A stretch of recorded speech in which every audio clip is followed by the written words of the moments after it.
So I wanted to provide some details on what we know about the live-action Lilo and Stitch movie, along with an apparent FBI investigation going on involving the movie's production. So with the first stages of production, apparently there was a video that was released in regards to a reference scale of Stitch to see what the size Stitch would be, and it's actually really interesting.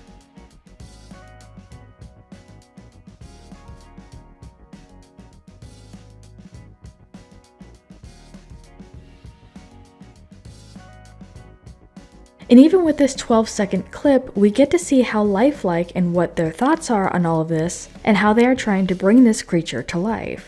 With the dark feature of the blue tint from Stitch that we know of, this film will be something that as an audience we pay attention to because of the delicacy of the story and how much of it was a classic. So I honestly think they will be careful in terms of not only the story but the creation of Stitch. Now this was initially going to be a remake, but they could change small parts or even dialogue within, so it's not an obvious copy and paste. We also know that production initially began in April of this year, and instead of being shot in Hawaii where the film is based on, they decided to film in Oahu. This is planned to be released on Disney Plus at some point too, but going back to the FBI investigation, police are investigating a possible cause of arson related to a trailer fire at a filming location in the North Shore. The trailer was located at a base camp and crew parking lot used in the filming of Lilo and Stitch. No injuries were reported in the fire, but officials estimated damages at more than $200,000, including all of the costumes that were made for the film. Now this is kind of all the information we have. Obviously, because this is an open investigation, they're going to keep quiet about this until they can figure out what exactly happened.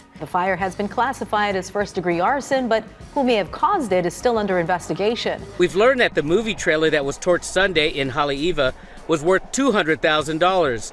It was filled with costumes to be used for the first 3 weeks of filming.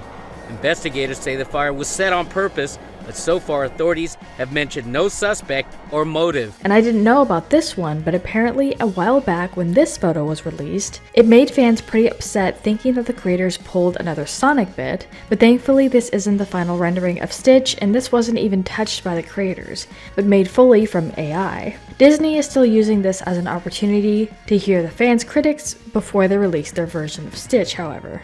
Lastly, we do have a list of the cast members who are going to be appearing in this film, including the comeback of Chris Sanders, who was the original voice of Stitch. But I wanted to turn this around to you guys and ask what you think about this, or if I missed something that they're doing with the movie and what you are hoping for once this releases. Let me know what your thoughts are in the comments down below.